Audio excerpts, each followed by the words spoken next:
If you've ever played Pikmin, you know that they die a lot. No, seriously. I mean like a lot. Yeah, I'm not gonna do that. I don't want to hear this ever again. I'm gonna be Pikmin without a single one dying. We aren't the best space drivers, so we accidentally crashed down on this foreign planet. While here, we find our ship in shambles and tons of parts missing. Worst of all, this place has poisonous oxygen. That means we only have 30 days to repair our ship before our life support runs out.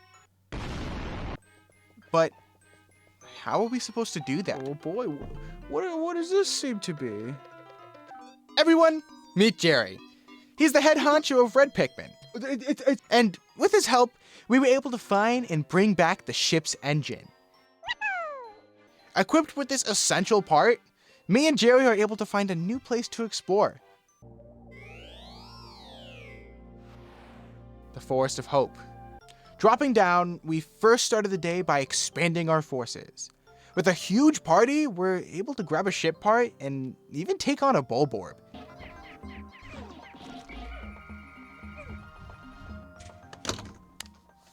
If we lose a Pikmin for any reason, that means we have to start the day over again.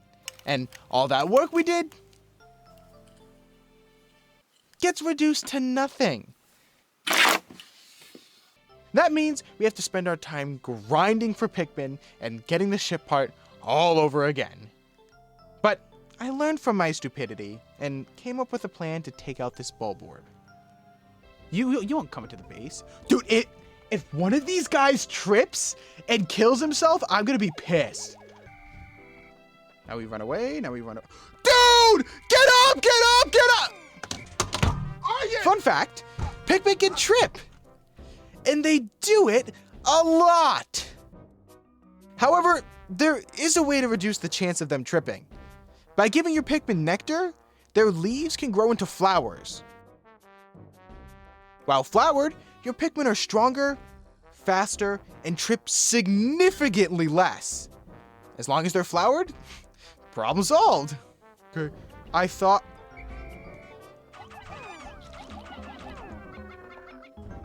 Kill the threats first before doing anything important. That's the newest rule. Third time's the charm, so to celebrate, I ended stream and went to dinner with my family. You gonna finish that?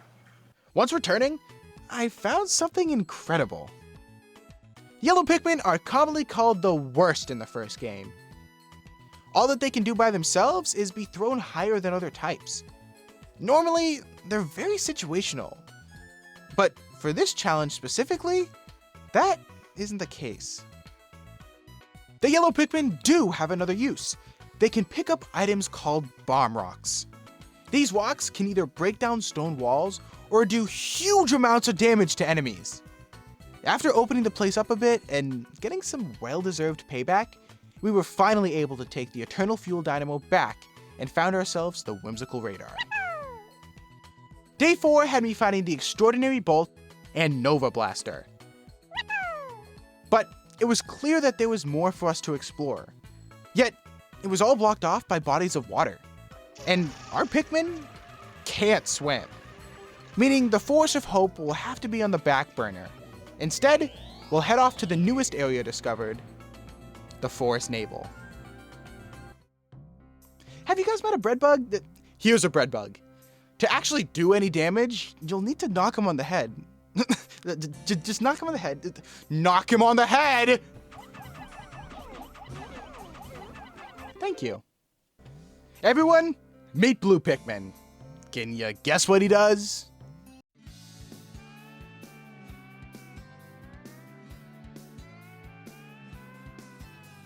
The rest of the day consisted of getting more blues and finding 3 ship parts? The automatic gear, space float, and the first Ionium jet. This did get the Pikmin a little too excited though. What are they doing? Why are they humping the pole? What are they? Guys! Red Pikmin are resistant to fire, so dealing with hordes of fire-breathing enemies was a cakewalk. But he is not grub resistant. Oh, fuck! It's okay. It's gotta be a cakewalk again. Fight us like this. Yes. What are you gonna do? Send our Pikmin over the... Oh, no. Jerry! No! Whew. Safe and sound. Day 7 put our teamwork to the test. We needed to use all the abilities of reds, yellows, and blues to get ourselves another 2 ship parts. The Libra and Analog Computer. But what actually matters is that our blue Pikmin finally got his name. Fine, bro. Actually, this one Pikmin is a Giga Chad. He's the one who opened this this canal up for me. What a goat. I think this blue Pikmin deserves a name. He's a team player. What should we name him? I'm thinking Jumpin' Jacks. Why? I don't know. We all have Bomb Rock. I'm gonna lose my mind. I'm gonna lose my mind. All right, so I think we have 3 very distinct colored Pikmin that get to be named. We've got Jeff, the red Pikmin, just because, you know, he's Jeff. We've got, what did I name the blue one? Didn't I name him Puzzle Piece? And I think we got Kamikaze. Not for the fact of the bomb rocks, but for the fact that he just wants to just die. Today was dedicated to challenging our first boss. And you know what? I'm gonna beat every one of them. Mandatory or not. The Puff Stool is his name, and he's considered one of the easiest bosses. He walks around and... we lose. Okay, well, he walks around and... I'll wait. Please kill him. Thank you. He walks around and is a little bit of a goober. He can send out a poison mist that converts Pikmin into Puffmin, giving them a mushroom and increased temper. To do any damage to him, you'll want to make him fall over. When he's tripped, that's when you'll want to bombard his bum with either bomb rocks or just a horde of Pikmin. We had no trouble taking him out and reclaimed the Omega Stabilizer. The impact site is actually next because it's the home of yet another boss, the Gulix. Let's go over here. Holy shit. Starting on day 9, then again every following odd day, you can find the Gulix at the center stump. The Gulix is a creature completely made up of water, so reds and yellows can't harm him.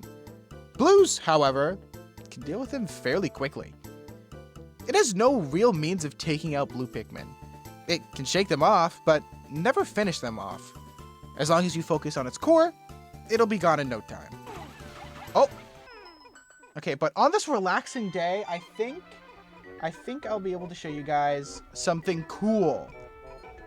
I can be Olimar. Now, give me 1 second. I'll be right back. Now, I am going to say this.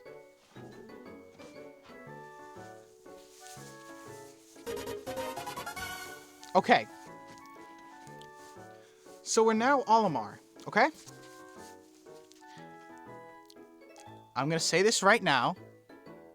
I am not a sperm. While here, we also got a ship part from one of these clams, the positron generator. The whole day went swimmingly. With 12 parts in hand, we found ourselves another area. The distant spring. Well, we could go and finish up the Forest Navel. Hell, even go back to the Forest of Hope. Someone's waiting for us. Once arriving, we found an ominous egg. We went right up to it and touched it. Then, nothing happened. So, I decided to go look for some bomb rocks.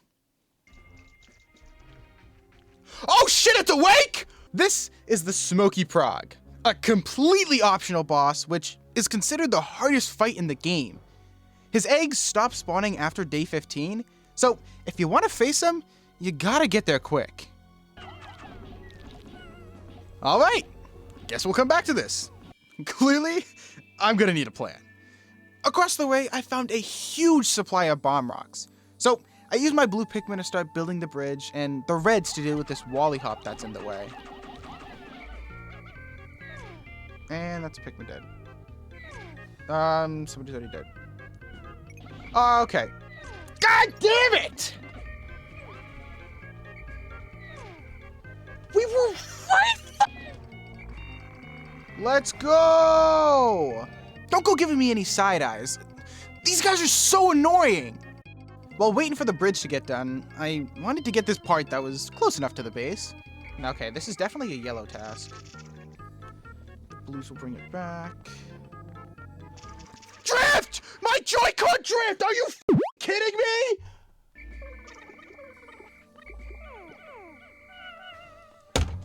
Okay, no fucking reason. No!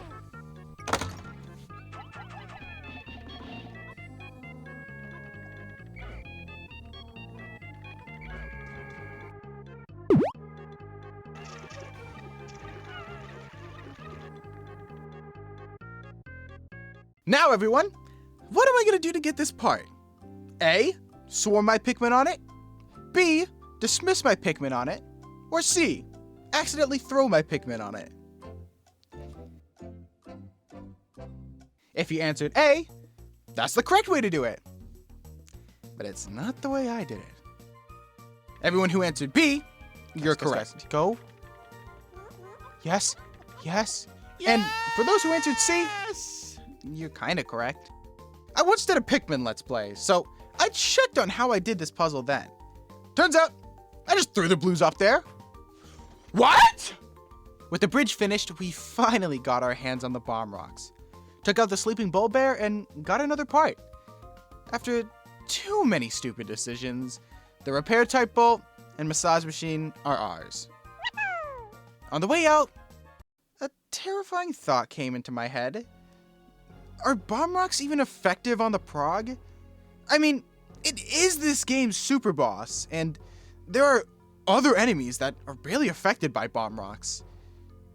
Well, there's only one way to find out. Once again, let's say hi to the Smoky Prog. For real this time. This is how he works. When he hatches, he will immediately go to the landing site and spawn camp the onions. So much so that he has an ability to uproot Pikmin just so he can kill them. What an ass! Most of his body is extremely poisonous to Pikmin. So by throwing Pikmin at his back, or even the trail he leaves behind, will cause instant death.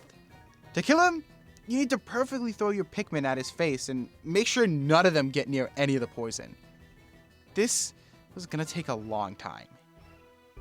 Until we tried throwing bomb rocks. Hey, it's better than nothing. This guy just decided to stand still and get blown up. He completely ignored me, so I just got to do whatever I wanted. After only 2 tries, Pikmin's super boss went down. Wait, so you're telling me that I died 3 times more to this stupid-ass frog? Okay, whatever. With half the day left, we went to face off against this specific puffy blowhog. Fun fact, these guys can't really kill you. So as long as you get rid of the water dimples, those little guys, this part is essentially free. Let's go! But we didn't have enough time, so we left it for later. Surprise! We're going back to the impact site to meet a boss? Everyone say hi to Mamuta. Mamuta is a friendly little fellow who spawns on day 8 and again every following even day. Her one attack doesn't actually kill Pikmin, it flowers them. While she might not like me plucking them back up, she is still a harmless creature. But she is a boss. I'm gonna say something right now. I will not kill Mamuta. You wanna know why? Because Mamuta's not a boss. Mamuta is a friend. We're back at the Forest Navel to set up for our next boss encounter. Tear down a few walls and collect the gravity jumper, since we didn't have enough time for it on day 8. Hey, boy, I wonder what's gonna go on here. Everyone, meet the beady longlegs. And they're already dead. I'm starting to see a pattern. This fellow is the first actually difficult boss that we've had to face. He stomps around with his aforementioned long legs, which can easily crush a squad of Pikmin. Or, I am here. Ah! Me! The best plan of action is waiting for him to lower his head, then bombard it with as many troops as you can. Sounds simple enough, but it's fairly common to miss the mark just by a bit. Yeah, this ain't gonna work. Let's just go get this water part. Let's just focus on the water part. All right, change of plans. The last ship part in the wild is guarded by these two little shitters. I ain't taking my chances again. Instead of fighting, I started baiting. By aggroing the Wallyhops, I made sure that their focus was on me and not my Pikmin. Well, let me just get... Alright, maybe I was a little careless about that one, but the second time around, I was a master baiter. With the newly found anti-dioxide filter, we ended the day. I'm not gonna fight the beady longlegs now. Okay. What are you guys doing? That little piece of sh**. We're doing it. We're doing fine. It's just Dark Souls. Pikmin is just Dark Souls. They're dead.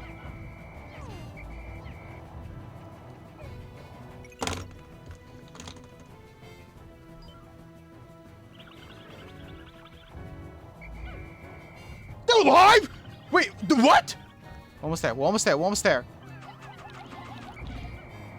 Please. Oh my god. Don't die. Guys, please. Holy shit. Perch, you have to right now. Wait, right here. Yes. Oh my god. Holy shit. Now that's a guard satellite. Meaning that we're done with the Forest Navel. We once again return to the Forest of Hope. Okay, and we already lost a Pikmin.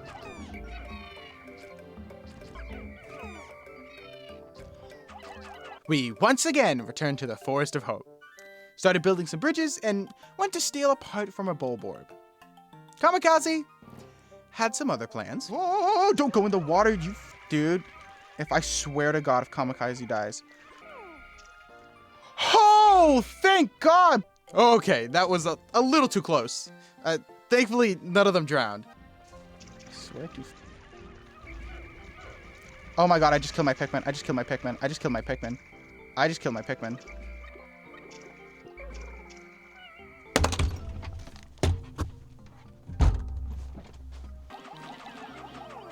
Let's go. With 2 parts now in hand, I decided to clear up the surrounding area of any new threats. Thankfully, Kamikaze kept blowing these guys up left and right.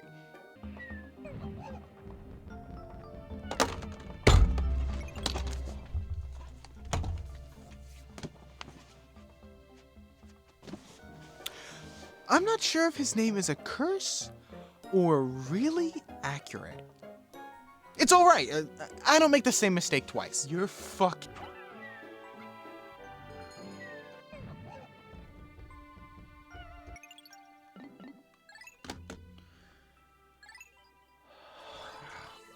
Today's finally done. We got the Shock Absorber and the Sagittarius. At the top of the map, we can find our next boss, the Cannon Beetle. He'll first suck in air and then shoot out a rock capable of killing Pikmin. And that's basically all he does.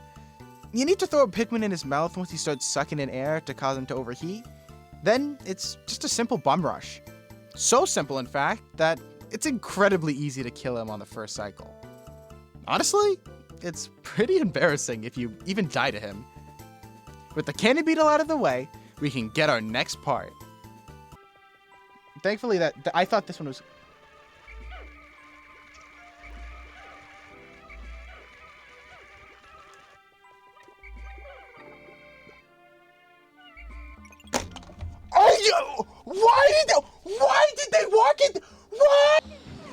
No, don't show that!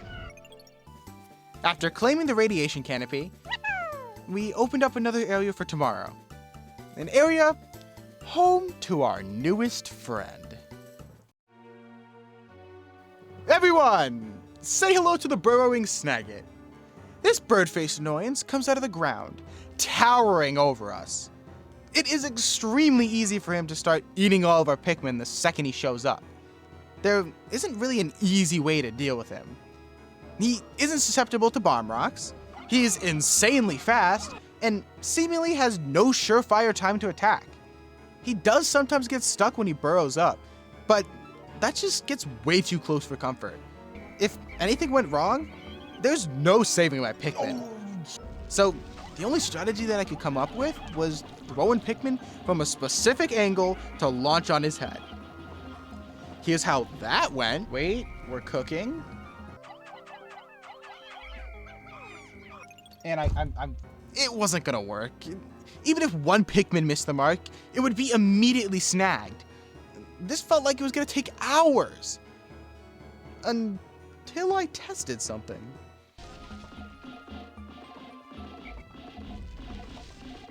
This was it! Even if the Pikmin didn't latch onto his face, they were still too high up for him to reach. Meaning that this was merely just a waiting game. And I can wait! Yes! Kakar's right! Oh. Okay, this one did have the part. With the Geiger counter successfully retrieved, we found every part in the Forest of Hope. The distant spring is daunting.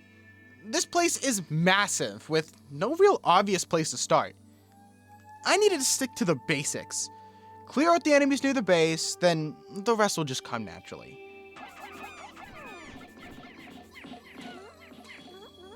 That is not the basics. With the map opened up, I decided to scout some stuff out. Found every part and made a game plan to get stuff done fast. And when I mean fast, I mean fast. To prove it, here's days 20 through 23. Armed with the most bomb rocks I've ever seen, I annihilated those damn wally hops. Built some bridges, broke down some walls, which allowed us to access 2 parts. Got this part and took down another cannon beetle that was holding on to the bow spirit. I got to bring the bow spirit back along with 2 other parts, which were just out in the open, and managed to get the Chronos reactor almost all the way to the ship. The only reason I needed to go back for day 23 was to collect this thing. Meaning, in 4 days, I was able to collect the gluon drive, zirconium rotor, pilot seat, bow spirit, UV lamp, the second ionium jet, and the Chronos reactor. Leaving us with a total of 29 out of 30 ship parts. We're missing one? But we've already cleared out every area. The final trial. The final trial is mostly a string of puzzles designed to use every type of Pikmin. In this first area, there's no enemies, so we can rest assured while figuring out what to do.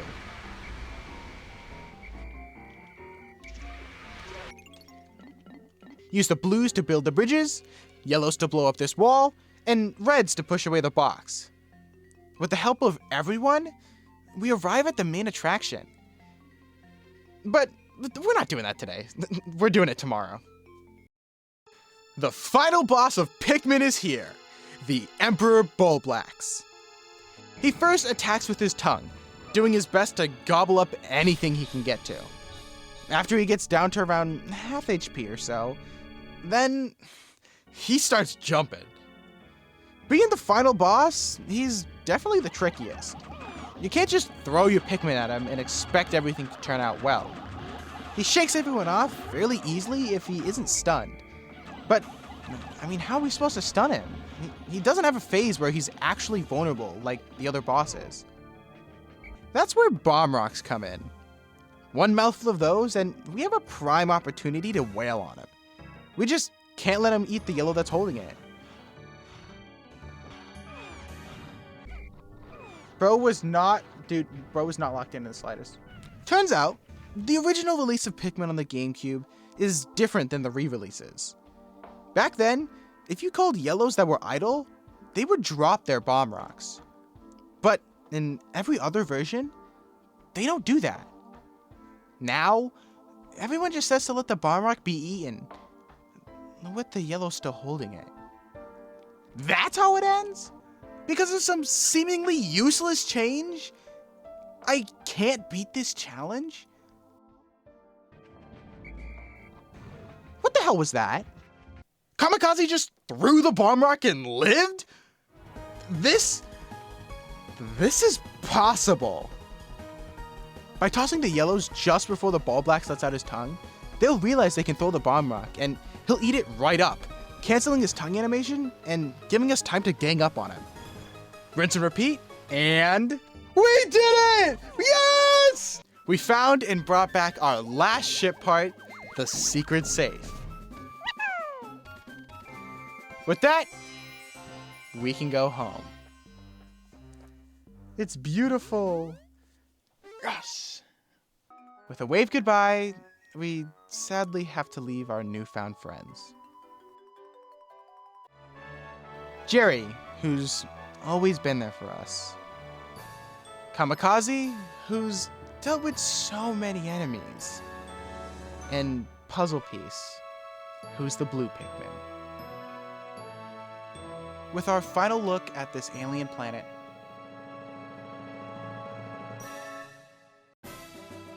I can confidently say that I beat this game without losing a single Pikmin. Just forget about that.